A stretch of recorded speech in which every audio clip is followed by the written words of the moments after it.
Bonjour à toutes, bonjour à tous. Nous voici arrivés au 5e épisode de mon cours pour l'année 2021. Une crise prolongée, même si nous ne sommes pas encore véritablement arrivés en plein dans la crise, mais vous connaissez assez maintenant l'Empire ottoman pour savoir que il y a toujours un état de crise, même pendant les années 1860 que nous avons évoquées la semaine dernière. Si vous vous souvenez, j'avais parlé un peu du changement de règne et du changement de mentalité et d'idéologie qui accompagnait ce changement de règne. J'avais insisté sur le fait que euh, Abdulaziz, le frère d'Abdulmejid étant mort en 1861, Abdulaziz, lorsqu'il prend la succession de son frère, veut se désolidariser un peu de l'image que s'était créée Abdulmejid, son frère aîné. Cette image, on l'a bien vu, c'était celle de la ruée vers l'Occident, c'est-à-dire une image extrêmement occidentalisante, un engagement dans une modernité qui était en grande partie imposée par les grandes puissances, notamment la Grande-Bretagne et la France.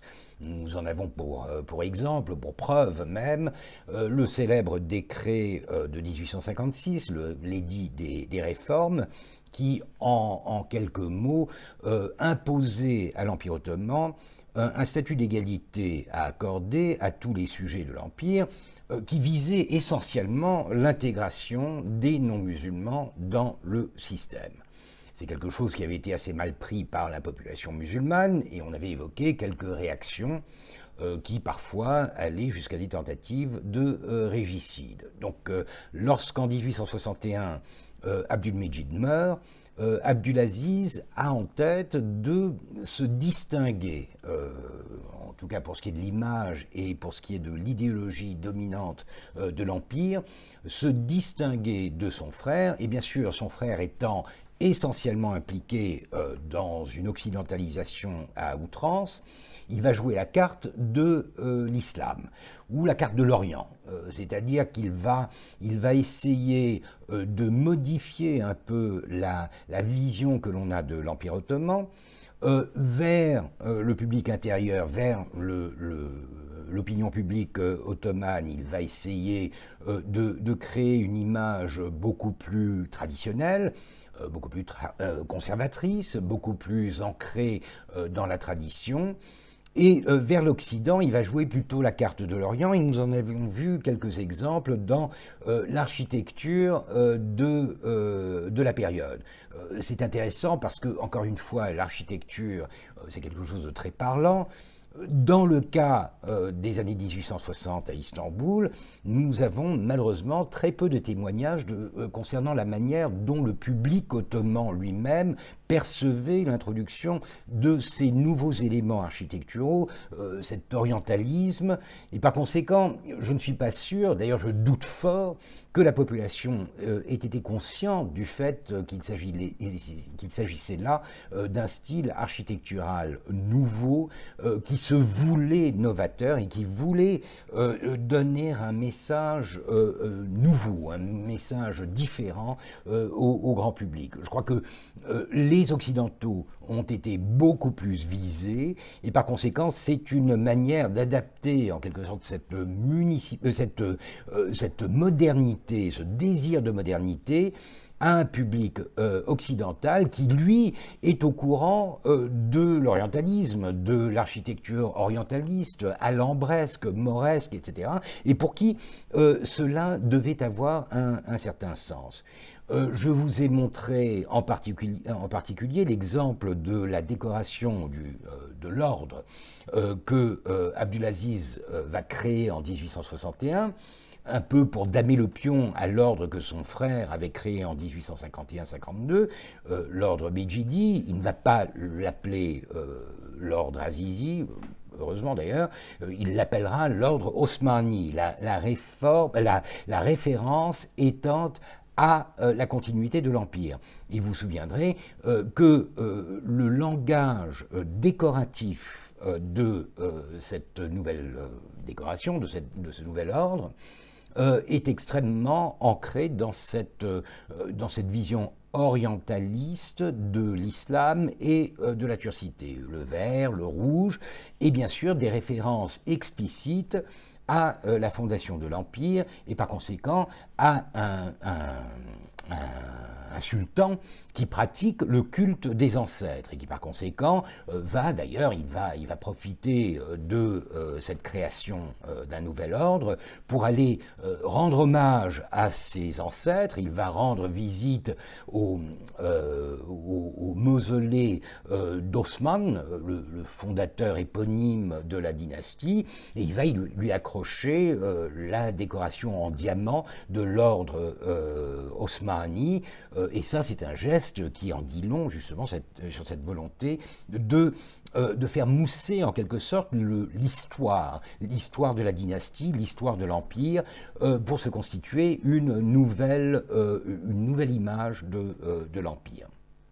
Cela étant dit, et c'est pourquoi c'est sans arrêt dans les années 1860 et même dans les années 1870, ce sont un peu des montagnes russes, puisque on va d'un extrême à l'autre. D'un côté, on flirte avec l'islam et avec la tradition, de l'autre, on s'engage dans la modernité à plein temps. Et c'est pendant le règne d'Abdulaziz que va avoir lieu probablement l'événement le plus marquant qui unit, qui met en contact, qui met en rapport les sultans ottomans, le sultan ottoman lui-même en l'occurrence, avec la royauté et les monarchies occidentales. En effet, en 1867, Abdulaziz va entreprendre un grand tour de l'Europe.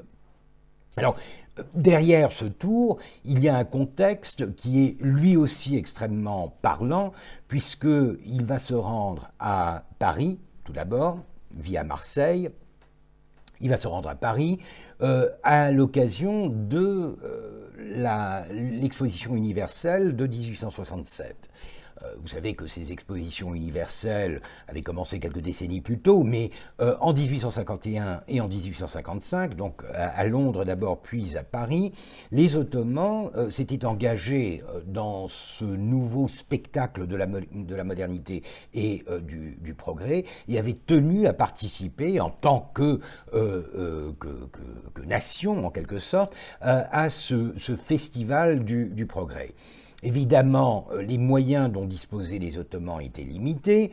Ils ne pouvaient, en gros, en 51 et en 55, ils ne pouvaient qu'exposer quelques produits locaux, des produits textiles, des produits agricoles. Donc c'était un peu une foire des produits ottomans présentée dans un contexte qui, lui, consacrait des produits tout autres, puisque les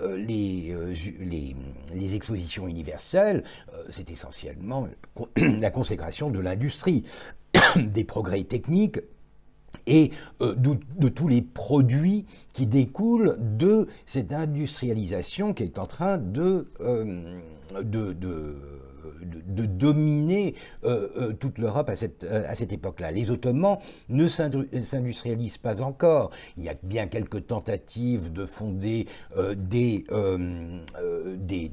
usines, une usine qui fabriquerait des fez, donc cette coiffure nationale, ce qui permet d'équiper une grande partie de la population, donc c'est bien utile, mais ça ne va pas très loin. Et surtout, quand il s'agit d'industries lourdes, métallurgiques, etc., les Ottomans ne sont absolument pas capables de se lancer dans ce genre d'investissement. Et d'ailleurs, je crois qu'il faut souligner que les investissements occidentaux dans l'Empire ottoman, eux non plus, ne vont pas se lancer dans des projets faramineux qui demandent beaucoup d'investissement et ne promettent que des retours à long terme. C'est-à-dire que l'industrie ne prendra pas source dans l'Empire ottoman. Les gros investissements occidentaux, ils sont dans le commerce, ils sont dans la banque, ils sont dans les communications, dans les transports, ils sont dans tout ce qui peut rapporter immédiatement quelques quelque avantage aux investisseurs, et par conséquent, il y a une sorte de panne industrielle dans l'Empire ottoman. 1867, la grande exposition universelle de Paris, est un événement majeur, déjà parce que Napoléon III a énormément investi dans ce projet. Il veut en faire une sorte de consécration de la France impériale et de Paris. Donc c'est vraiment un événement majeur. Et d'ailleurs, il suffit de regarder un peu l'étendue du palais de l'exposition, qui couvre à peu près tout le champ de Mars, là où se dressera quelques décennies plus tard la Tour Eiffel.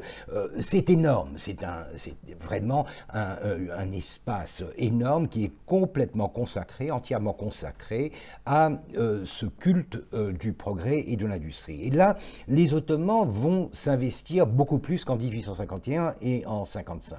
Toutefois, encore une fois, ils ne peuvent pas s'investir de la même manière que les nations européennes, ils n'ont pas vraiment d'industrie, donc ils vont encore jouer la carte des produits locaux, les textiles, les tapis, des productions artisanales qui plaisent énormément, des minerais. Alors bien sûr, la suggestion que bien sûr l'Empire ottoman est riche en minerais et que par conséquent il y a là un potentiel à exploiter, mais en gros il n'y a rien de très massif. Ce sont des choses qui tiennent dans des vitrines assez modestes, et par conséquent, ils trouvent comme formule, pour avoir une présence un peu plus importante, ils trouvent l'architecture. Et l'architecture, elle est représentée par plusieurs bâtiments. C'est un peu le principe du parc d'attractions, hein, c'est un peu Walt Disney avant l'heure. Les Ottomans vont se faire bâtir par des architectes occidentaux, Parvilliers en est un, une mosquée avec un petit cimetière à côté, des bains et un kiosque. On les voit tous les trois sur ces images tirées des revues illustrées de la période. Et là aussi, on voit à quel point les Ottomans, en fait, ne décident pas vraiment de leur plein gré.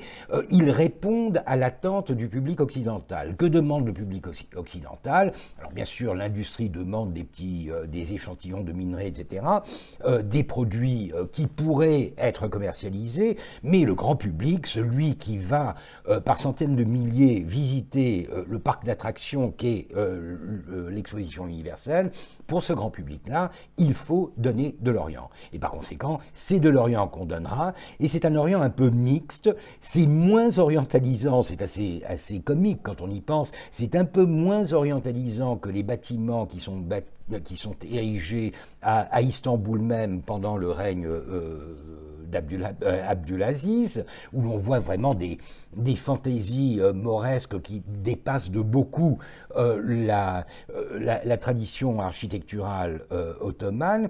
Dans le cas du parc de l'exposition universelle, le kiosque a des éléments qui sont un peu mauresques, les bains, évidemment, ça évoque un certain Orient, et il y a quand même des éléments architecturaux qui sont un peu empruntés à des modèles autres que l'architecture ottomane à Constantinople même, mais en gros, on est un peu plus modeste, on freine un peu son orientalisme, et on présente donc quelque chose qui ressemble assez bien à l'architecture ottomane telle qu'on peut la découvrir en Anatolie occidentale et à Constantinople même à cette époque-là.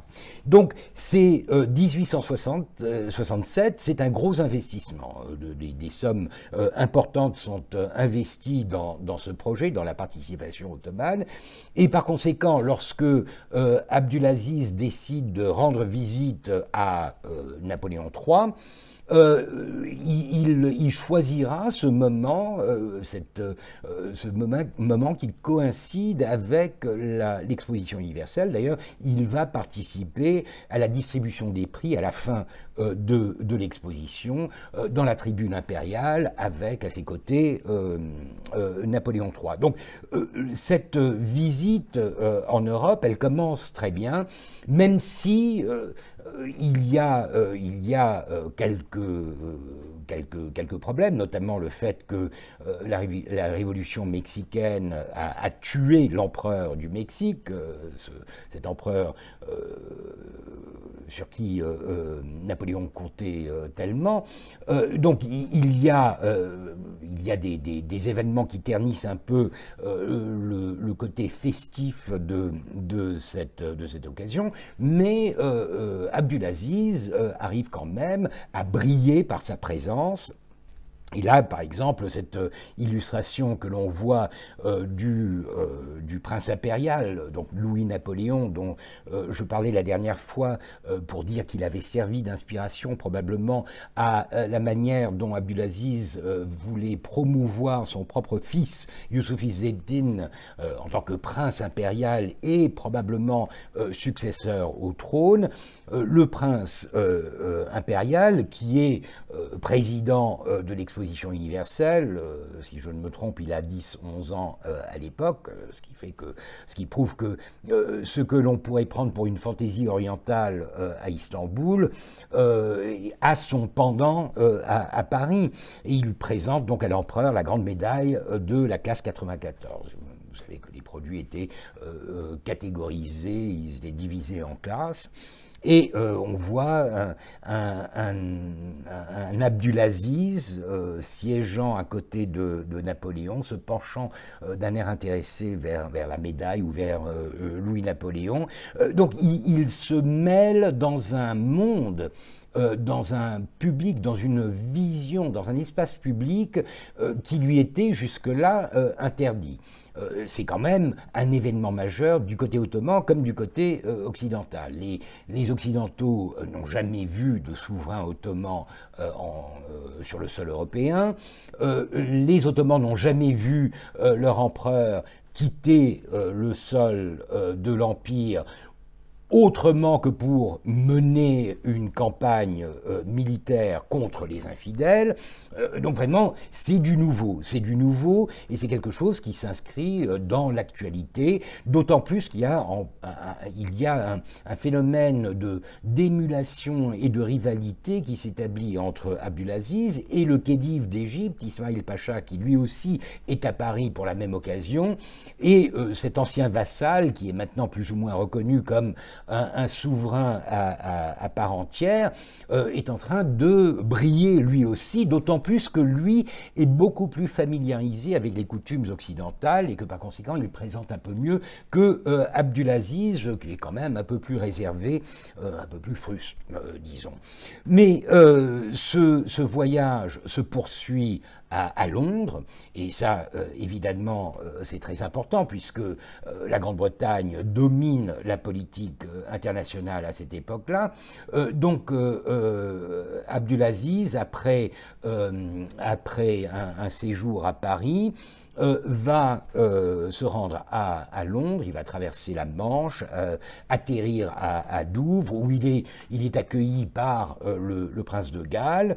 Il résidera au palais de Buckingham à Londres, et à Londres aussi, il sera l'objet de beaucoup de festivités, par exemple cette réception au Guildhall, appelez ça l'hôtel de ville si vous voulez, où l'on fête l'arrivée de ce souverain orientale, d'autant plus que dans le cas de la Grande-Bretagne, il y a encore plus d'intérêt pour le potentiel économique que représente l'Empire ottoman. Toutes les industries de Manchester, de Birmingham, etc., vont rendre visite aux souverains. Il faut se souvenir que c'est une période où la crise cotonnière bat son plein, la guerre, la guerre de sécession aux États-Unis a créé énormément de problèmes pour l'approvisionnement du coton, notamment en Angleterre, et les Ottomans se sont mis à la production du coton pour répondre à cette demande, pour profiter en quelque sorte de ce creux que la guerre américaine avait créé. Par conséquent, les industriels de Manchester, de Birmingham, de Leeds, etc., vont se rendre à Londres pour rencontrer le sultan et pour essayer de promouvoir leurs propres intérêts. Donc il est en train, en quelque sorte, de démarcher aussi les grandes puissances, puisque à côté du côté purement prestigieux et officiel de cette visite, il y a énormément d'intérêts économiques qui sont en jeu. Du point de vue de l'Empire et du point de vue de la dynastie, il y a un événement, il y a un aspect extrêmement intéressant de ce voyage qui a un rapport avec la modernisation de la dynastie.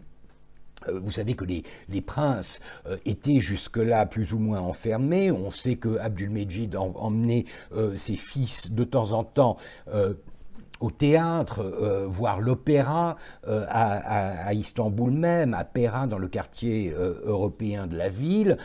Mais en gros, les princes impériaux n'apparaissaient pas en public, ils ne participaient pas à tous les fastes de l'Empire qui étaient entièrement dominés par le sultan lui-même et par les hauts dignitaires de la Sublime Porte.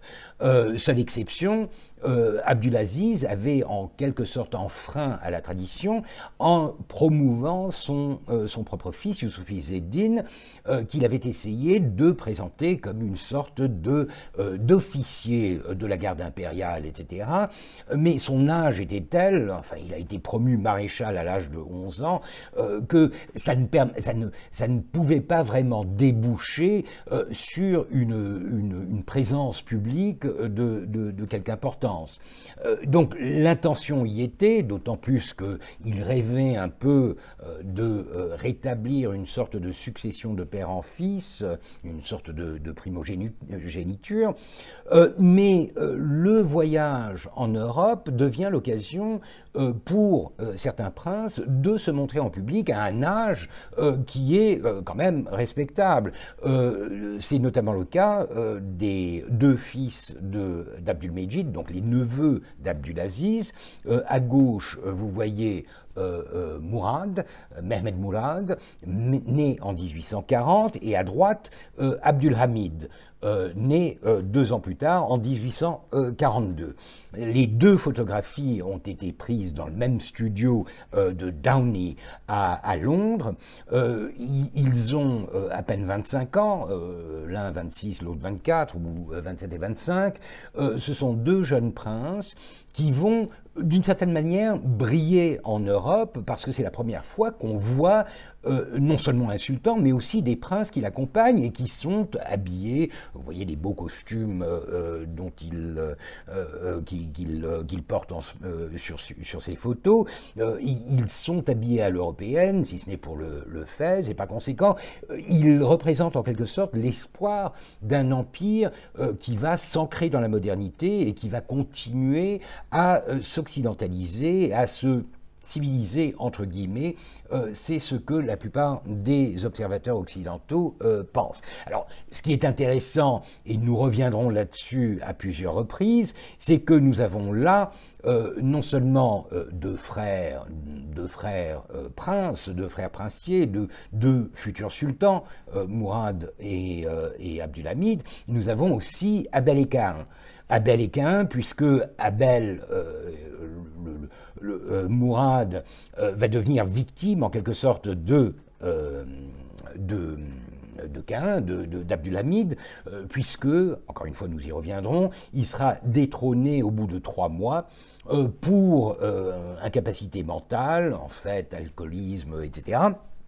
Il sera détrôné et remplacé et emprisonné, littéralement, pendant 28 ans, dans un palais sur le Bosphore, par son frère, qui lui succédera. Et c'est un peu là qu'est né un peu ce mythe, cette légende des deux frères ennemis, des deux frères excessivement différents. Mourad, très ouvert vers l'Occident, on raconte qu'il danse la quadrille, on raconte qu'il flirte avec les princesses britanniques.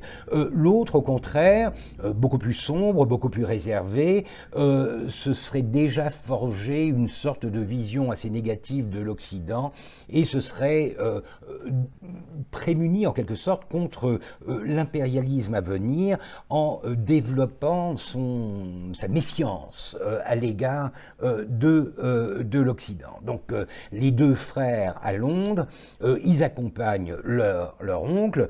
Le fils y est aussi, mais le fils a à peine 10 ans, donc il n'arrive pas à briller de la même manière. Donc la famille impériale et sa suite vont passer de Londres à Bruxelles, de là à Vienne et ensuite rentrer à Istanbul après un périple de quelques 40 jours. C'est un événement majeur qui est, et vous connaissez bien sûr ma passion des médailles, qui est commémoré par une médaille qui est frappée à Londres à l'effigie d'Abdulaziz, avec à gauche la photographie qui a servi à cette représentation médaillée. C'est un gros événement, et tout le monde mise là-dessus. Or, ça n'est, et nous le verrons, la crise est aux portes de l'Empire, et par conséquent, cet enthousiasme, ce désir de voir une sorte de consécration de l'occidentalité ou de l'occidentalisation de l'Empire va en grande partie être avorté par les événements qui suivent. En plus, 1867 est suivi par un autre événement majeur, fastueux, celui d'une visite impériale, mais en sens inverse, puisque en 1869, Eugénie de Montijo, l'impératrice, la femme de Napoléon III, va se rendre à Constantinople, en route pour l'Égypte, puisque l'objectif premier de son voyage, c'est l'inauguration du canal de Suez, un événement majeur, et encore une fois, un événement que les Ottomans voient d'un très mauvais œil, puisque c'est quelque chose qui fait encore une fois briller le Khedive d'Égypte, le gouvernement d'Égypte, le pacha d'Égypte, en augmentant son prestige, son importance aux yeux de l'Occident sur la scène internationale. Et d'un certain point de vue, lorsqu'on compare les fastes de la visite impériale, de la visite d'Eugénie en Égypte à ceux de son passage par Istanbul, qui est beaucoup plus court, on voit bien que l'investissement des Égyptiens était bien plus important et que par conséquent, cette découverte de l'Égypte par l'impératrice est quelque chose qui va occuper la scène de l'actualité beaucoup plus que la visite à Istanbul. Mais toujours est-il que la visite à Istanbul est en elle-même assez frappante. On voit ici Eugénie et Abdulaziz trônant sous le kiosque d'un caïque impérial. Ces caïques qu'utilisent les sultans pour se déplacer sur le Bosphore. On voit tout autour la flotte française qui a accompagné, qui a amené Eugénie. On voit derrière, à droite, l'Aigle, c'est le yacht impérial, celui qui a amené Eugénie. Et Eugénie va donc être accueillie à bras ouverts à Istanbul, avec un cérémonial qui est toujours problématique. Et ça, c'est le cas lors de la visite d'Abdulaziz en Occident. Le sultan, le palais, la dynastie ottomane ne peuvent se représenter qu'avec des hommes. Il n'y a que des princes, il n'y a que le sultan. Les femmes ne voyagent pas. Et par conséquent, lors de la visite notamment à Londres, où la souveraine Victoria est une femme, et où toutes les princesses royales entourent le entourent Victoria, le cérémonial est toujours un peu bancal, avec ce côté oriental qui n'est représenté que par des hommes, et le côté mixte des royautés, des monarchies occidentales. C'est encore plus marquant dans le cadre de la visite d'Eugénie à Istanbul, puisque tout le cérémonial se fait avec une femme qui est entourée de tous ces barbus, que ce soit le sultan, que ce soit les princes, que ce soit les dignitaires de l'Empire ottoman. Et lorsqu'on voit des femmes lors de cérémonies organisées pendant ce séjour, ce sont les femmes des diplomates occidentaux qui se trouvent à Istanbul. Donc nous avons une sorte de sous-représentation de l'élément féminin ottoman qui est typique du problème que les Ottomans vont expérimenter jusqu'à la fin de l'Empire. Le fait que les femmes n'ont pas accès à l'espace public et que par conséquent elles ne peuvent pas faire partie de ces festivités de la modernité et de la diplomatie occidentale. Par conséquent, Eugénie rendra visite à la mère du sultan, à la première femme du sultan, mais en privé, sans que cela puisse être organisé comme à l'occidental, à la Franca.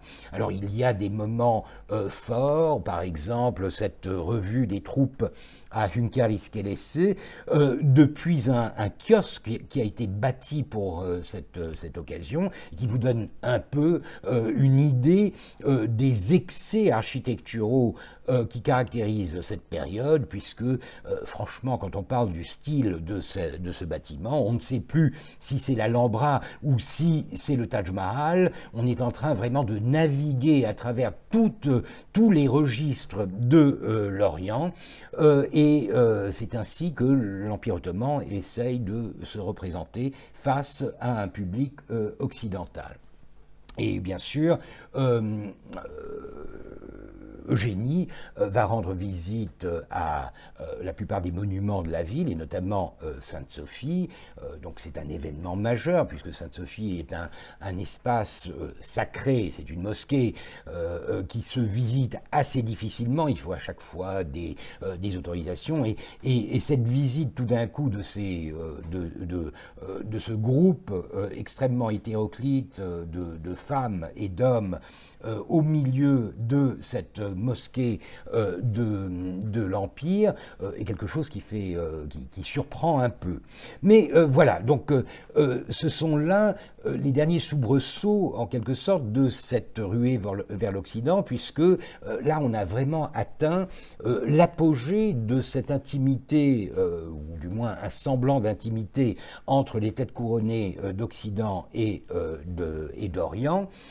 Et par conséquent, à partir de là, nous allons entrer dans une période que je qualifie de crise, une crise économique, une crise politique, et ces fastes de la diplomatie, sans jamais complètement disparaître, vont être extrêmement atténués par des conditions beaucoup plus problématiques, des conditions beaucoup plus négatives qui entourent l'Empire ottoman à cette époque-là.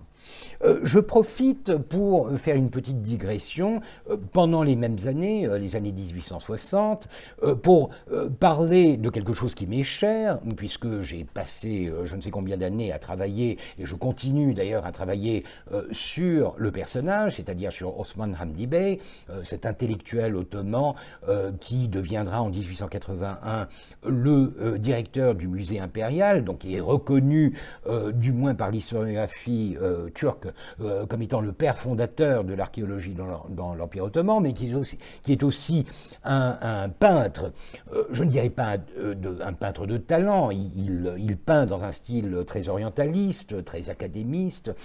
C'est un peintre qui a quand même une énorme réputation, d'abord du fait qu'il est ottoman, qu'il est musulman. Alors ça surprend toujours en Occident, et par conséquent, lorsqu'il est présenté lors des salons, parce qu'il a participé à plusieurs salons à Paris dans les années 1860, on souligne toujours le fait que c'est un musulman. Un peu, c'est de l'orientalisme à rebours, si vous voulez. On le félicite pour faire quelque chose que l'on juge être incompatible avec son essence profonde. Donc c'est un caractère, c'est un personnage extrêmement intéressant, d'autant plus que je le qualifie d'orientaliste, ce qui ne plaît pas à certains de mes collègues qui veulent voir en lui un intellectuel qui utilise l'orientalisme pour subvertir en quelque sorte l'orientalisme occidental, pour rendre l'appareil, si vous voulez, pour répondre à l'Occident. Je ne le pense pas, je pense qu'il est vraiment tellement investi dans la modernité alla franca, dans la modernité française en particulier, que je crois qu'il est sincèrement ancré dans une vision orientaliste des choses, ce qui explique un peu sa carrière. Directeur d'un musée qui ne reçoit pratiquement pas de visiteurs, une carrière qui en gros se résume à essayer de se faire bien voir des Occidentaux, de la communauté archéologique, des savants de la période, ou de la communauté artistique, des salons et des critiques artistiques de l'époque. Donc il est vraiment complètement tourné vers l'Occident, ce qui inévitablement lui fait épouser des prises de position qui sont orientalistes. Et encore une fois, à chaque fois que je dois parler de l'orientalisme d'Osman Hamdi, je dois insister sur le fait que ça n'est pas grave, ce n'est pas un crime. En fait, ça se comprend parfaitement dans un contexte, je parle de la seconde moitié du XIXe siècle, où l'Occident est tellement prenant et le modèle occidental est tellement puissant comme modèle civilisationnel qu'il est difficile d'échapper à cette logique de finir par croire que l'Occident révèle en fait la seule solution, la seule réponse aux problèmes du sous-développement, aux problèmes de l'échec, quelque chose qui obsède les Ottomans, et que par conséquent, à partir du moment où ils s'engagent dans la voie de la modernité par le biais de l'occidentalisation, inévitablement, ils épousent, ils intériorisent la plupart des préceptes, la plupart des principes de l'orientalisme, notamment le fait que l'Orient est plus ou moins confiné dans le temps, qu'il est gelé dans le temps, qu'il est paralysé en quelque sorte dans une histoire dont il n'arrive pas à se dégager, et que le seul moyen de faire avancer l'Orient, de lui permettre de briser ce carcan qu'est l'Orient, l'essence même de l'Orient, c'est de l'occidentaliser, c'est-à-dire c'est de le forcer à adopter des formes et des normes qui sont extérieures à sa culture, parce qu'elles sont meilleures, parce qu'elles sont beaucoup plus performantes et parce qu'elles sont le seul moyen dont nous disposions pour faire changer les choses dans un contexte où, normalement, tout va rester en quelque sorte immobile dans le temps, incapable de se régénérer. Osman Hamdi, bien sûr, a des débuts qui sont très prometteurs. Il est étudiant à Paris dans les années 1860. Et voici deux photographies d'Osman Hamdi. À gauche, à Paris, avec son nœud papillon, il a l'air d'un flâneur un peu baudelairien. Ce sont les années 1860. Il est à Paris de 1860 à 1868. Il s'y liera avec une femme, une Parisienne, qu'il n'épousera pas, je crois, mais dont il aura 2 enfants et qu'il ramènera à Constantinople et qui restera avec lui jusqu'à leur séparation vers 1874. D'ailleurs, après cette séparation, il va tomber amoureux d'une autre Française et l'épouser. Donc, il est vraiment tellement investi dans la culture française que je ne connais pratiquement pas de texte de lui qui a été rédigé en turc, mis à part la correspondance officielle du musée, etc., qu'il se contentait de signer. Toute sa correspondance avec son père, avec sa femme, avec ses enfants, avec ses collègues, elle est en français. Il est complètement plongé dans cette culture française, il l'a intériorisé, il a été acculturé au point de devenir ce que Sherif Mardin appelle un super occidentalisé, super westernized, une forme d'occidentalisation à outrance, ou pas à outrance, mais à l'excès, au maximum, si vous voulez, qui fait de lui quelqu'un qui a complètement épousé, qui a complètement intériorisé cette culture occidentale. À droite, vous le voyez quelques années plus tard, en 69-70, alors qu'il est au ministère des Affaires étrangères, un petit fonctionnaire du ministère, vous le voyez avec le costume qu'il devait porter dans l'Empire ottoman, un costume moderne, bien sûr, mais avec le fez. Enfin, nous savons par sa correspondance à Paris qu'il essaie autant que possible de ne pas porter le fez à Paris et par conséquent de se mêler à la foule à la manière des autres. Et d'ailleurs, il avait d'autres raisons de vouloir se fondre en quelque sorte dans le décor parisien, puisque même s'il y était allé pour y faire des études de droit, il n'avait pas réussi à obtenir son diplôme parce qu'il s'était dissipé en s'essayant à la peinture. La peinture, c'était sa passion. Il n'a jamais été inscrit à l'école des beaux-arts.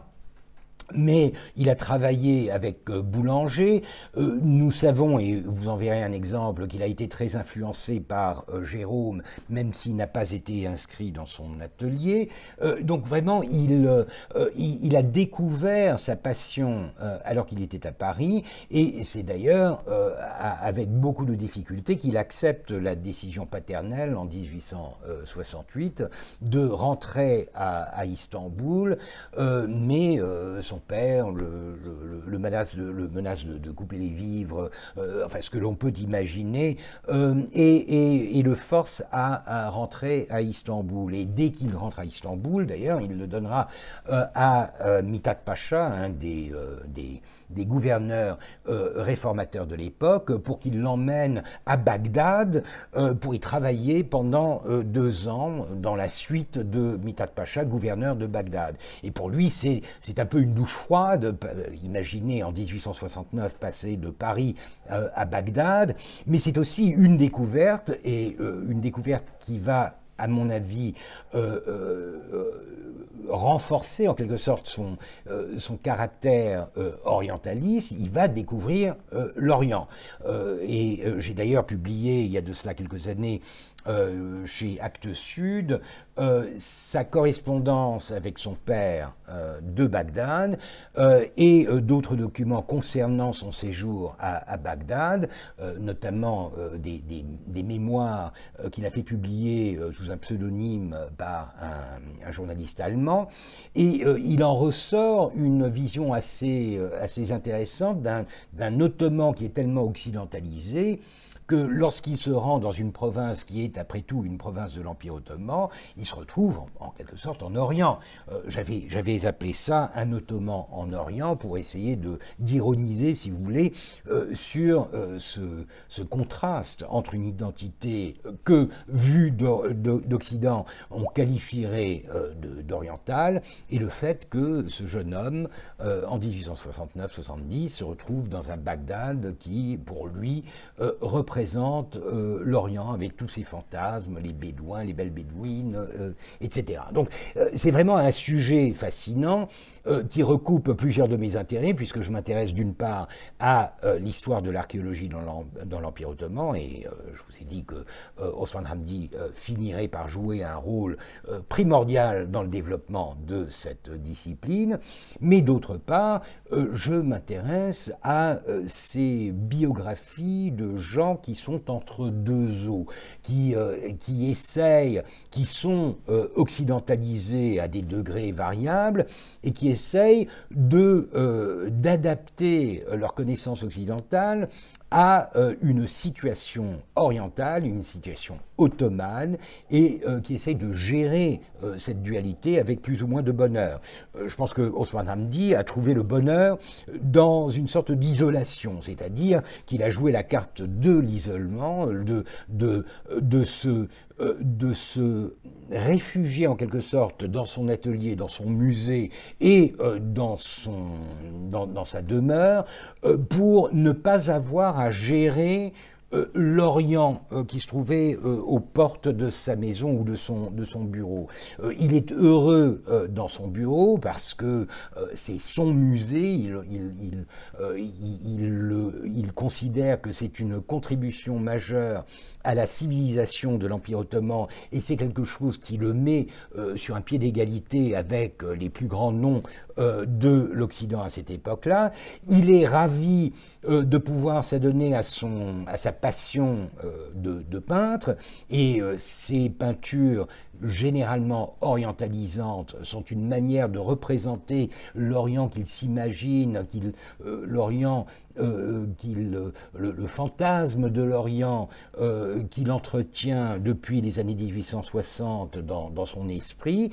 Par conséquent, c'est comme ça qu'il gère ça. Il n'a jamais revendiqué une place dans l'espace public, dans la presse, dans l'activisme moderniste, si vous voulez.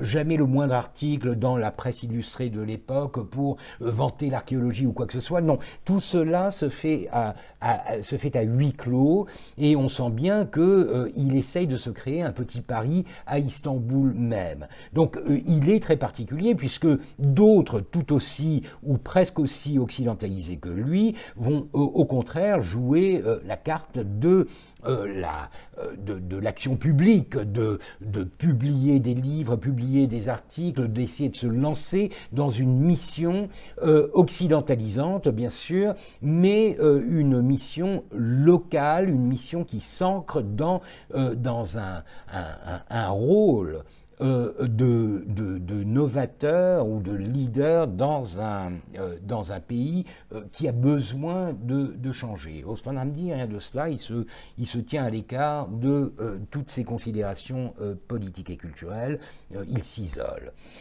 Voilà, donc dans les années 1860, il est à Paris. Et nous avons très peu, malheureusement, de toiles qu'il a produites pendant son séjour parisien qui est survécu. Et par conséquent, nous n'avons pas vraiment de quoi, nous savons de quoi traiter ces toiles, mais nous n'en avons qu'un ou deux exemples qui aient survécu et sur lesquels nous puissions faire une sorte d'analyse à la fois textuelle, intellectuelle et pictoriale et artistique.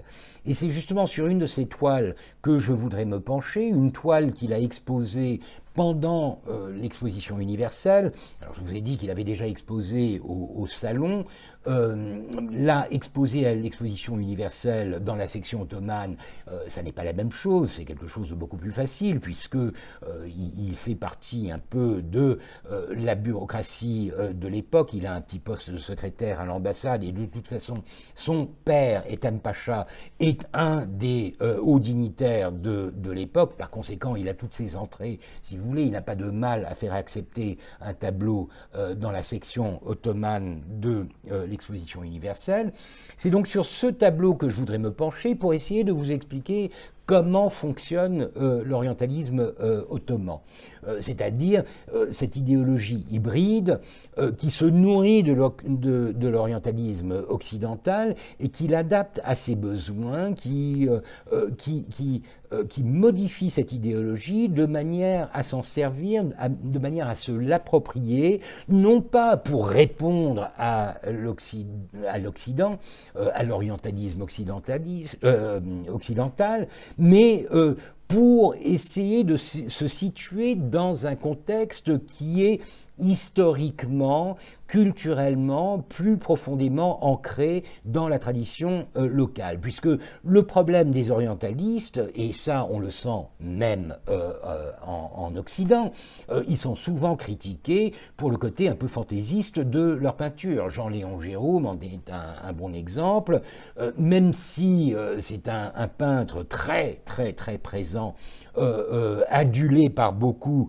dans les années 1860, il y a quand même une section de la critique, de l'opinion publique, qui voit déjà dans son art quelque chose d'extrêmement fantaisiste, une sorte de caricature de l'Orient. Et d'ailleurs, au fur et à mesure, dans les décennies qui suivent, l'orientalisme sera de plus en plus décrié jusqu'à pratiquement complètement disparaître de la scène, ou du moins se modifier au point de devenir quelque chose de très différent de ce qu'il était dans les années 1860.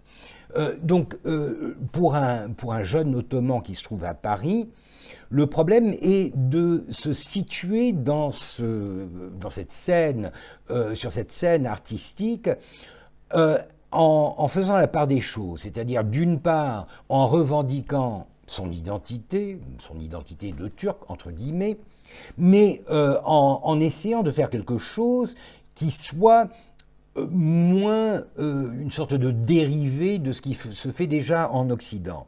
D'ailleurs, dans le cas d'Osman Hamdi, on sent bien que s'il fait des tableaux, s'il produit des œuvres qui sont essentiellement des représentations de l'Orient, ce n'est pas forcément parce qu'il le veut, mais parce que c'est ce qu'on attend de lui.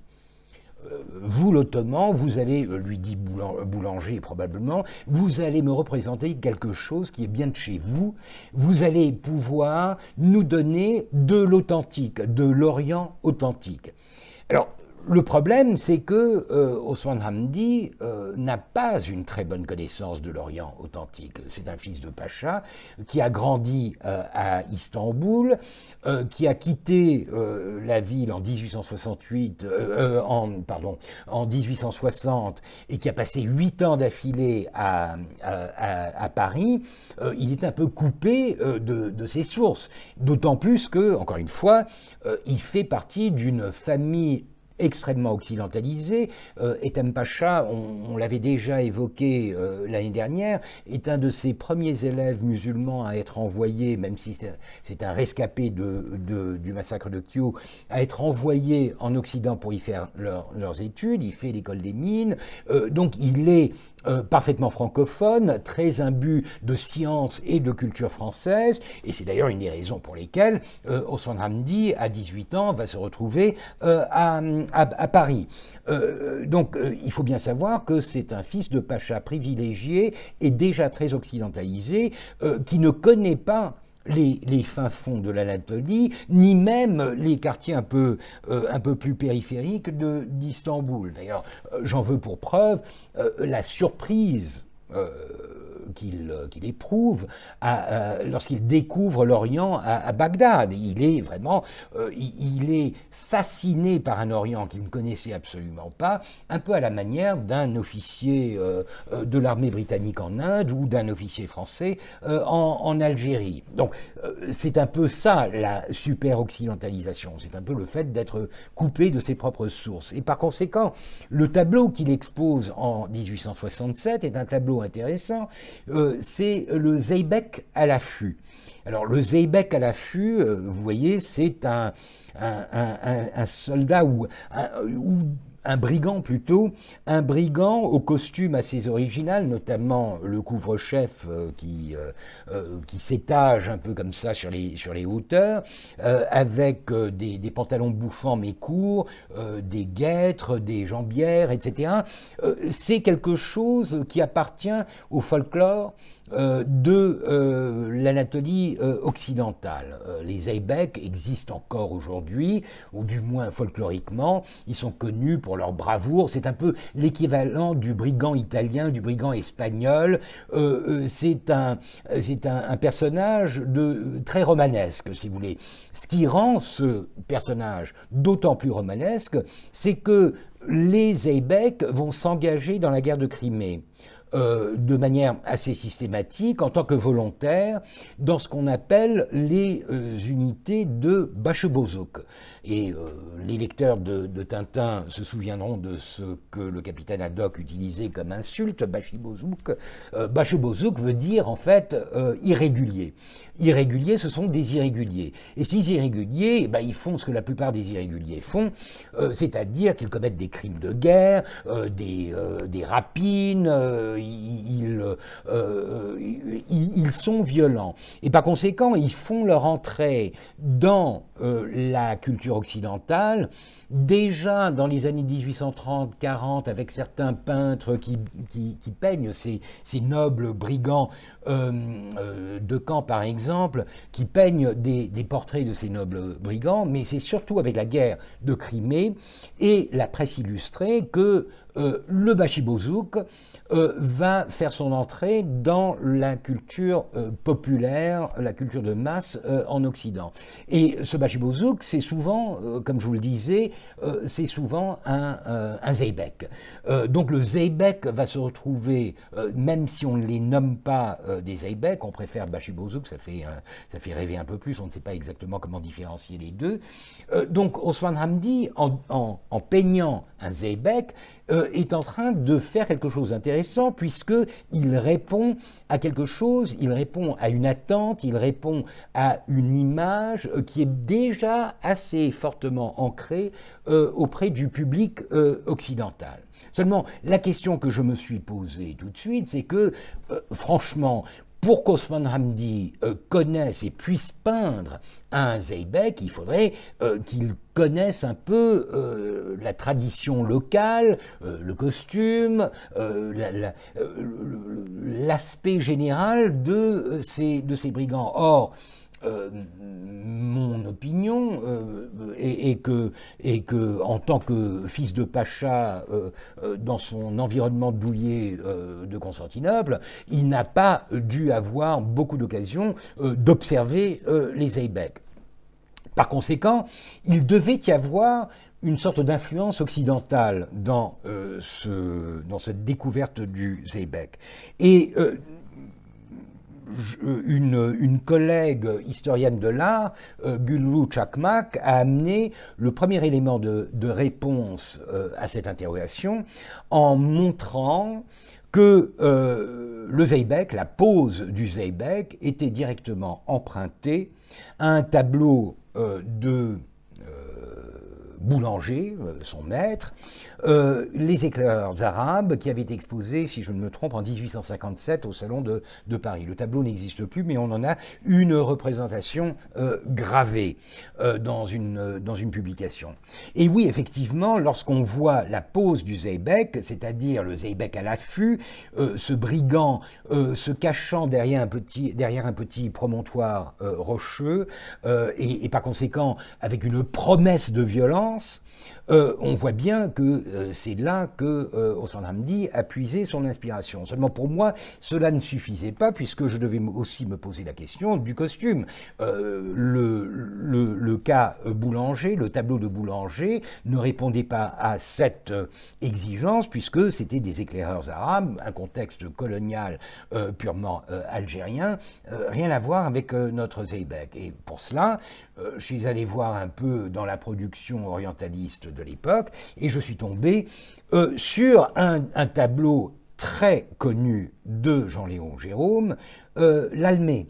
L'Almé, c'est quelque chose qu'on connaît depuis Nerval, n'est-ce pas? L'Almé, c'est la danseuse du ventre, c'est la danseuse lascive du Caire.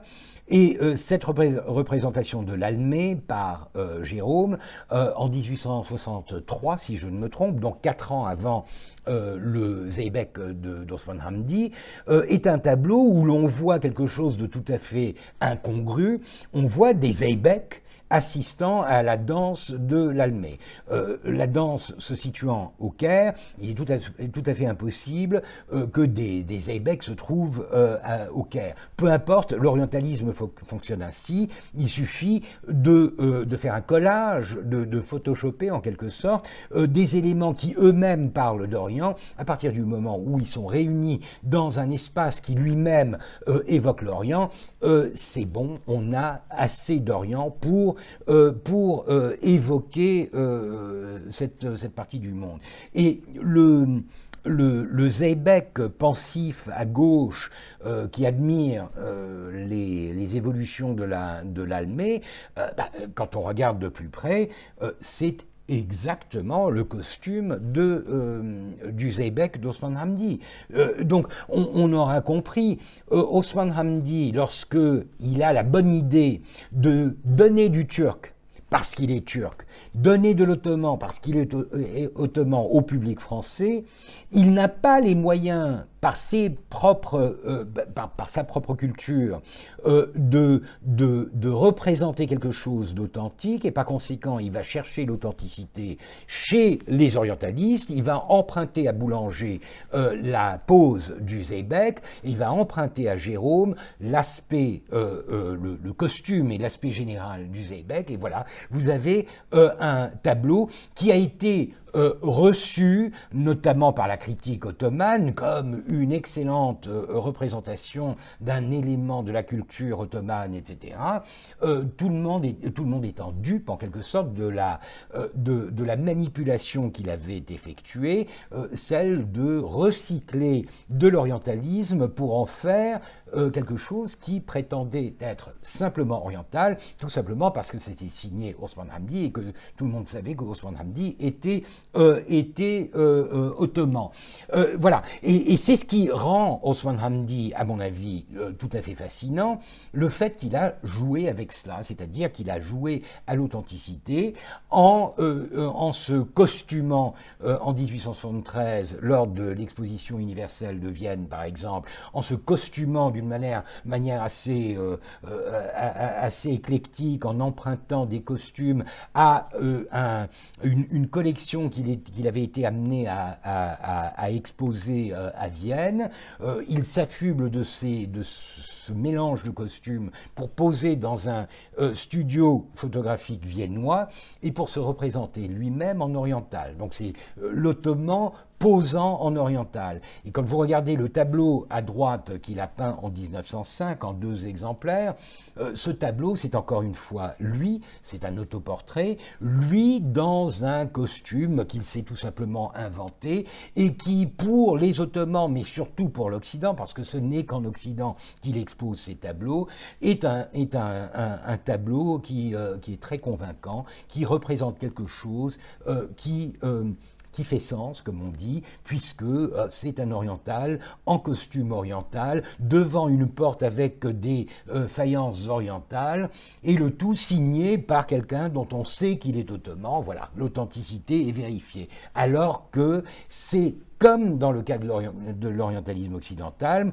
c'est un Orient, j'allais dire de pacotille, c'est un Orient qui est fabriqué de toutes pièces dans un atelier par quelqu'un qui n'a pas vraiment la connaissance de tel ou tel costume, mais qui sait manipuler ce qu'il a en main assez pour donner un aspect un élément de vraisemblance qui, à la longue, devient une vérité. Et ça, c'est, si vous me passez l'expression, c'est génial. C'est génial parce que ça lui permet de se faire une réputation de peintre oriental et de cacher en quelque sorte le fait qu'il pratique l'orientalisme tout comme ses collègues occidentaux de l'époque. Voilà, après cette digression, pour la dernière demi-heure, je vais pouvoir me plonger dans la crise que j'annonçais au début de cette leçon, la crise prolongée de 1870 à 75, voire même à 76. La crise ne s'arrête jamais vraiment, mais vous le verrez, il y a quelques solutions qui y sont amenées. Cette crise, elle est avant toute chose économique. Il va de soi que la performance de l'Empire ottoman est avant tout liée à la capacité du système économique de répondre aux exigences du temps. Et après quelques années, voire quelques décennies d'euphorie, avec un flot plus ou moins continu de crédits sous la forme d'investissement ou sous la forme d'emprunt, dans les années 1870, le système tombe en panne. Le système tombe en panne, on peut d'ailleurs donner une date assez précise pour parler d'un krach banquier en 1870. Alors, je ne sais pas si les graphiques de ce genre vous plaisent, mais en tout cas, ils sont assez parlants. Voici l'évolution de la réserve de la Banque impériale ottomane, cette banque que j'avais décrite dans mes leçons précédentes, cette banque qui avait débuté sa carrière en tant que banque privée et qui était devenue banque d'État, donc une grosse institution, une des plus grosses entreprises de l'Empire. Voici l'évolution de sa réserve monétaire, donc son or, la caisse, comme on disait, de mai à octobre, octobre 1870. Vous voyez qu'il y a une chute épouvantable à partir de la mi-mai. On se retrouve à un plancher qui frise à peu près les 100 000 livres. Et 100 000 livres pour une banque, ça n'est rien vraiment. Donc il y a vraiment ce qu'on appelle un rush sur la banque, c'est un krach banquier. Et ensuite, petit à petit, la banque essaye de se rétablir à environ 300 000 et elle survivra cette crise d'ailleurs, mais l'Empire est bien en crise. Alors la crise a toutes sortes de raisons. La crise, elle est aussi internationale. Il faut se souvenir que 1870, c'est la guerre franco-prussienne, c'est la défaite de la France impériale, c'est un événement majeur qui va causer bien des troubles dans le système économique et financier de l'époque. C'est aussi un creux de ce qu'on appelle les cycles de Kondratiev, c'est-à-dire un creux dans l'évolution même du capitalisme. Il y a toujours des montées et des descentes, et par conséquent, les années 1870 appartiennent à un creux dans ces cycles plus courts de 25 ans.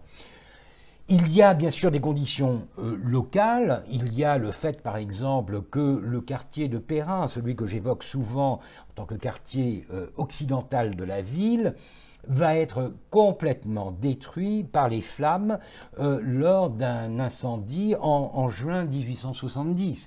Alors c'est quelque chose qui, sans causer directement une crise, va énormément contribuer puisque la population qui compte, entre guillemets, c'est-à-dire celle qui représente justement les investissements ou les dérivés des investissements occidentaux, elle se trouve justement dans ce quartier-là et par conséquent, lorsque ce quartier part en fumée, c'est un peu le capitalisme à Constantinople qui va être extrêmement endommagé par cet accident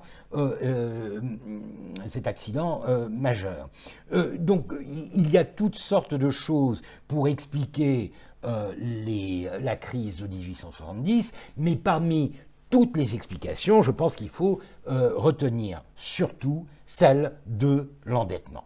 C'est-à-dire le fait que depuis 1854, l'Empire est en train de s'endetter, est en train d'emprunter à l'Occident.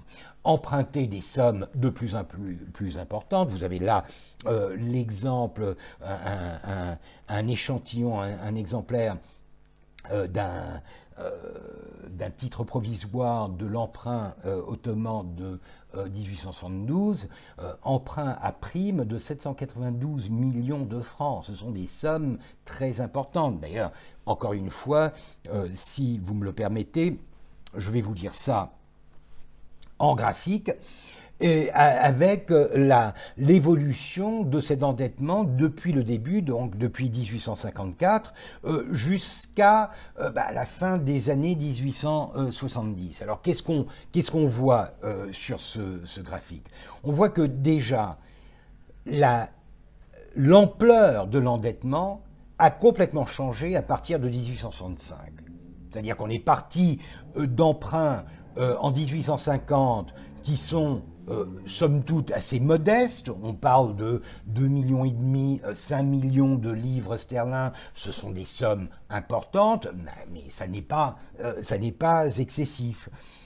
58, encore une fois 5 millions, et même au début des années 60, on est encore en dessous des 10 millions. Donc, et tout d'un coup, lorsqu'on passe en 1865 à 35, 40 millions, ou bien 20, 25 millions, 30 millions, en 73, 45 millions, on est passé à un registre complètement différent. C'est-à-dire qu'on a commencé à emprunter de manière presque suicidaire. D'ailleurs, ce suicide se lit dans la différence entre les histogrammes noirs et rouges de ce graphique. En noir, je vous ai donné la valeur nominale des emprunts, c'est-à-dire la somme qui est indiquée sur le contrat d'emprunt et sur les titres, sur les obligations qui sont distribuées au public. C'est la somme nominale. Et puis, à côté, en rouge, vous avez la valeur réelle, c'est-à-dire la valeur effective, celle qui entre dans les caisses de l'État à la suite de la signature de cet emprunt. Et ce que l'on note tout de suite, c'est que l'écart entre la valeur nominale et la valeur réelle est en train de se creuser de plus en plus. C'est-à-dire que dans les années 1850, on a presque une sorte de parité, c'est-à-dire que l'Empire reçoit chaque livre sterling qu'il emprunte. Vers les années 1860, on commence à tomber en dessous des 60%. Et dans les années 70, on est déjà à 50%, voire même à 30-40%. Ce qui veut dire en gros que l'Empire s'endette de 100 millions, par exemple, et va donc devoir rembourser 100 millions avec les intérêts, mais en fait, il n'en reçoit que 50 ou que 40. Ce qui traduit en quelque sorte la différence entre les deux, traduit tout simplement le crédit de l'Empire, c'est-à-dire la capacité que l'on estime l'Empire avoir de rembourser sa dette. Or cette crédibilité, ce crédit est en train de chuter. Et par conséquent, l'Empire devient un lieu d'investissement à risque, à haut risque, où l'on fait payer justement à l'emprunteur tous les risques qu'il y a dans cet emprunt, cet endettement galopant au cours des années. Alors, c'est un problème énorme. C'est un problème énorme puisque on arrive à une situation en quelque sorte suicidaire, en quelque sorte un cercle vicieux où l'Empire est en train d'emprunter uniquement pour payer, pour rembourser ses dettes précédentes. Il n'y a qu'à voir l'évolution, autre graphique, l'évolution des remboursements annuels des emprunts ottomans. On voit bien qu'on est en train de passer du million environ en 1855, les remboursements sur le premier emprunt et une partie du second emprunt, à presque 12 millions de livres sterling par an dans les années 1875. Et si ça chute tout d'un coup en 1876, c'est uniquement parce que les Ottomans n'auront d'autre solution à cette crise que d'arrêter ce qu'on appelle le paiement du coupon, c'est-à-dire de déclarer une faillite, une banqueroute unilatéralement, c'est-à-dire d'avertir les porteurs des obligations ottomanes que dorénavant, l'Empire ottoman ne paierait plus le coupon, ou du moins qu'il n'en paierait que la moitié, et que l'autre moitié serait convertie en titre de dette. Un système compliqué qui, en gros, veut dire que l'État a fait faillite et qu'il ne peut plus payer sa dette. Alors ça, bien sûr, ça fait chuter les remboursements, mais ça fait chuter aussi le crédit qui était déjà au ras des pâquerettes de l'Empire et fait de l'Empire la cible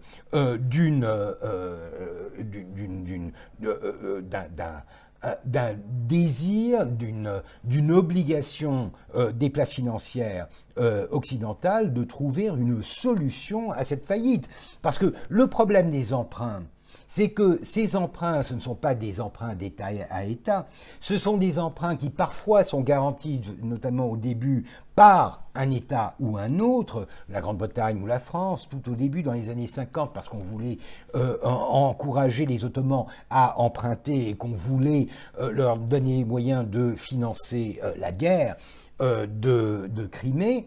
Mais au fur et à mesure, à partir des années 1860, ce sont des emprunts qui sont contractés sur les places financières de Paris, de Londres, de Berlin, de Vienne, c'est-à-dire des emprunts qui sont vendus par des institutions de crédit, les Rothschild ou des banques, etc., qui sont vendus à des petits porteurs. Et les petits porteurs, c'est eux qui vont payer les frais, qui vont faire les frais de cette faillite si les gouvernements n'interviennent pas. Donc une solution gouvernementale aurait peut-être été plus facile. On connaît beaucoup d'exemples de dettes qui sont tout d'un coup rayées parce que c'était des dettes d'État à État et que la décision politique est prise d'oublier en quelque sorte les dettes de certains pays envers d'autres.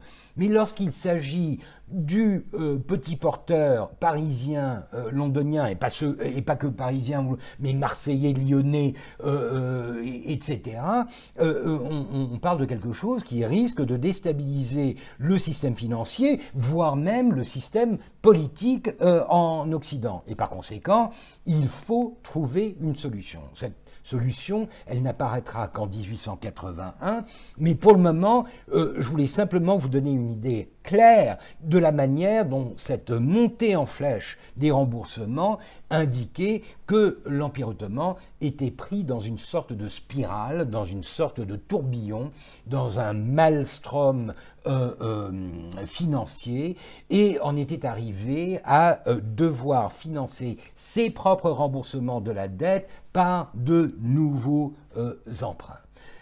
Au niveau de la Banque ottomane, on arrive à voir exactement le même phénomène à partir de ce qu'on appelle les avances faites au gouvernement et faites au public. La Banque impériale ottomane, dès 1863, parce que c'est une banque d'État, se doit de servir son État. Elle le sert de plusieurs manières, l'émission de banknotes, la médiation et l'organisation de certains emprunts. Donc la banque devient en quelque sorte agent financier de l'Empire, mais aussi en contractant des contrats d'avance avec le gouvernement, c'est-à-dire en faisant des avances immédiates au gouvernement en cas de besoin urgent. Et là, la banque remplace avantageusement, dans la plupart des cas, les banquiers locaux. Ces sarrafs, ces banquiers locaux, pour la plupart grecs, arméniens, juifs, qui ont énormément profité des difficultés financières de l'Empire avant la création de la Banque ottomane, parce qu'ils monopolisaient, ou du moins ils cartellisaient un peu la place financière de Constantinople, la banque était devenue un agent, un acteur puissant qui mettait un frein à ce genre d'abus en baissant les taux d'intérêt sur ces emprunts et en offrant au gouvernement ottoman la possibilité d'obtenir des avances à un coût légèrement moindre. Seulement, lorsque l'on regarde l'évolution des avances de la Banque ottomane, au public en général, les avances, le total des avances et les avances au gouvernement, on note quelque chose d'assez frappant, c'est que les avances au gouvernement s'interrompent sérieusement à partir de des années 1880. Et ça aussi, c'est une traduction directe de ce que je vous décrivais comme la crise des années 70, c'est-à-dire que dans les années 70, et vous voyez que la montée en flèche des avances au gouvernement, elles correspondent à peu près à 1870, il y a une montée en flèche à tel point que les avances au gouvernement en 1800, que je dise pas de bêtises, vers 1876, représentent en gros 90% de toutes les avances de la banque. C'est-à-dire que la banque, qui avait quand même vocation à être une banque commerciale aussi, est complètement happée par les emprunts de l'État et se retrouve dans l'incapacité de répondre aux besoins du public, du marché, tant elle est réquisitionnée en quelque sorte par le gouvernement. Et ceci va durer jusque dans les années 80, une chute avec la création de la dette publique ottomane, mais cela vous donne bien une vision très nette de cette crise. C'est une crise politico-économique, politico-financière. L'Empire est en banqueroute, l'Empire n'arrive plus à financer sa propre survie et il n'a que des moyens très restreints d'essayer de trouver une solution à cette crise. Donc les années 70 sont caractérisées par cette crise très profonde, le manque de financement,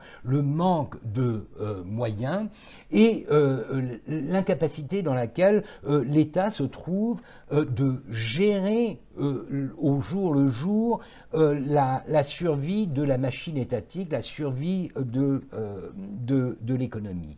Et bien sûr, la responsabilité, alors je ne vais pas me lancer dans une étude ou une diatribe de l'impérialisme. Il est évident qu'il y a là un cercle vicieux qui est dans la nature même de la domination financière du tiers-monde par le capital occidental, mais il y a quand même une part formidable de responsabilité du côté ottoman, puisque le problème majeur, c'est que les emprunts, et ça je l'avais déjà évoqué, les emprunts sont utilisés de manière très irrationnelle. Les emprunts, le produit des emprunts est utilisé de temps en temps pour un assainissement du marché, notamment par exemple pour le retrait du papier-monnaie en 58-62, ce qui est tout à fait légitime, mais le gros du produit des emprunts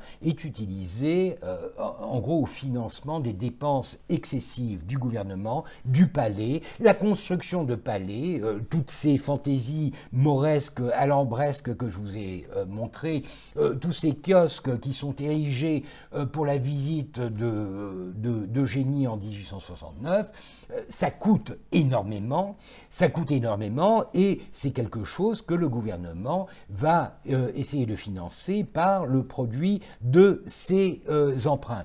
Les premiers emprunts étaient déjà mal partis puisque, vous vous souviendrez, 54-55, deux emprunts consécutifs qui avaient été donnés à des taux extrêmement favorables à l'Empire ottoman. Je crois qu'il y en avait un qui avait été émis en fait au-dessus de 100%, à 102,5%. C'est quelque chose vraiment qui dénote une confiance, je dirais, aveugle dans l'emprunteur.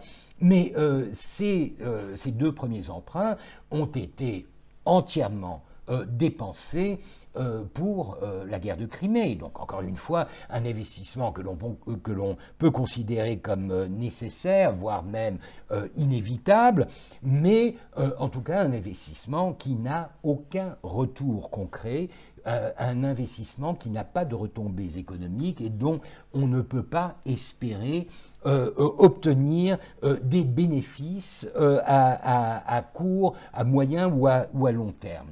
Donc c'est là le problème du sous-développement ottoman, si vous voulez, le fait que l'entrée de capitaux se fait d'une manière extrêmement biaisée, elle se fait essentiellement pour des projets qui n'ont aucune viabilité, aucune faisabilité économique, qui n'ont d'ailleurs aucun objectif économique, je pense encore aux palais, etc., ou alors pour des investissements par le biais d'entrepreneurs occidentaux, notamment des investissements qui sont tellement ciblés sur la commercialisation, sur le transport, sur certains aspects très spécifiques du développement de l'agriculture, qu'ils n'ont pas de retombées bénéfiques sur l'économie elle-même. Il n'y a pas vraiment de création d'usines, d'entreprises, il n'y a pas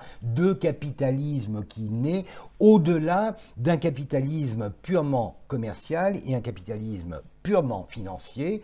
Dans les années 1870, on boursicote à longueur de journée, donc il y a l'Empire ottoman s'intègre complètement dans l'économie monde, mais par le biais de la finance, par le biais d'investissements complètement dominés qui ne permettent pas de lancer la machine industrielle, de créer le genre d'emploi, le genre d'entreprise qui pourrait à long terme se traduire par un démarrage économique.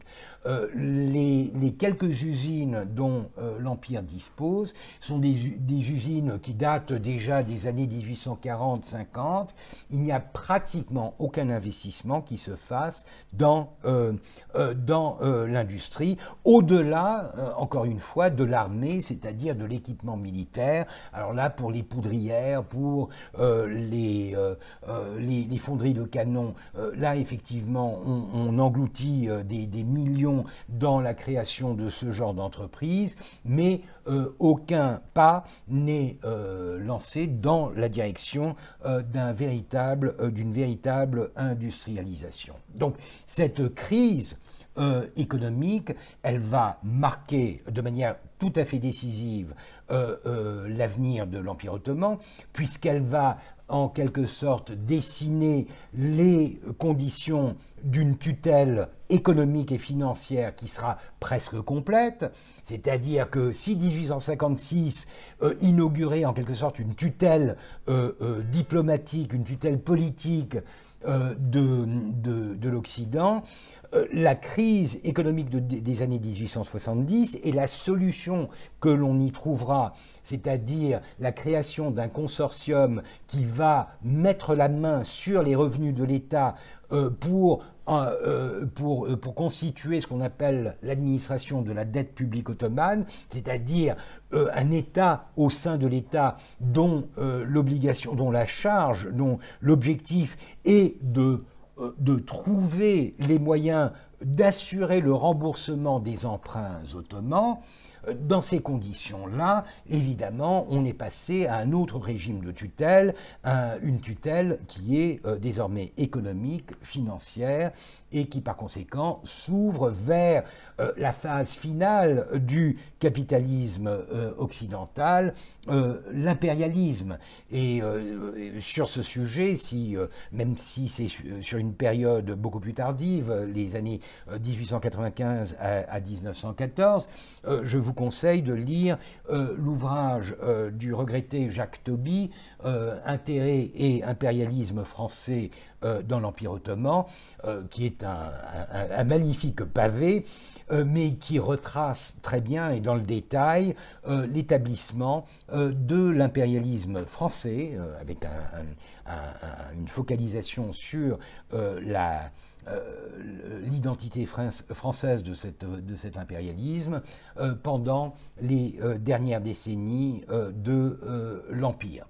Donc cette crise, bien sûr, comment peut-on parler d'une crise économique sans parler de crise politique? Et il est évident que dans le cas de l'Empire ottoman, la crise économique, la crise financière qui débute déjà au milieu des années 1860 va se doubler d'une crise politique. Une crise politique dont on a vu déjà des bribes en 1958,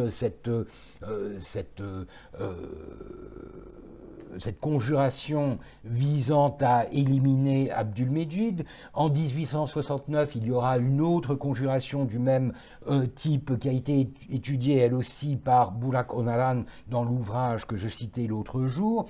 Mais vous avez beaucoup plus concrètement quelque chose qui à long terme va marquer la politique ottomane. Vous avez la création de ce que l'on appelle la Jeune Turquie.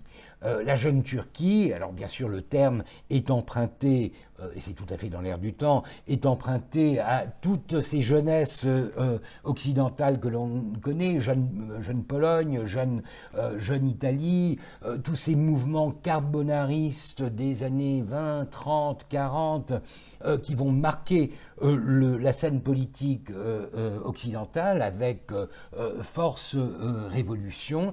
Les Ottomans vont se constituer en jeunes Turcs déjà dans les années 1860 avec la création d'un mouvement qu'on appelle celui de la Jeune Turquie ou des Jeunes Turcs.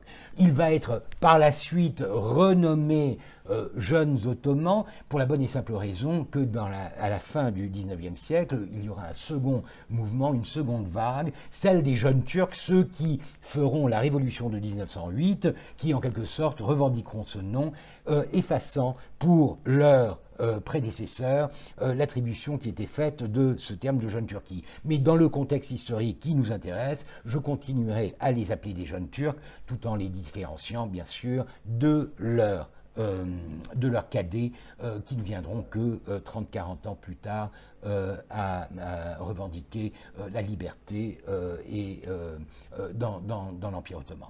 Je m'arrêterai donc ici et la dernière leçon, la semaine prochaine, portera sur ce que j'appelle l'année des trois sultans, 1876, j'en ai déjà parlé, l'annus horribilis de 1876, qui est une sorte d'apogée de la crise, puisqu'on va y voir l'explosion de toutes sortes de formules politiques, et ce sera le début d'une période très différente, celle de l'autocratie d'Abdülhamid, qui va s'installer et va durer jusqu'à la révolution jeune turque de 1908. Donc la semaine prochaine, nous parlerons de ces jeunes turcs, nous parlerons de l'opposition politique, nous parlerons de 1876 et nous parlerons des débuts de ce qui deviendra l'autocratie hamidienne, laissant le sujet lui-même pour l'année prochaine. Je vous remercie.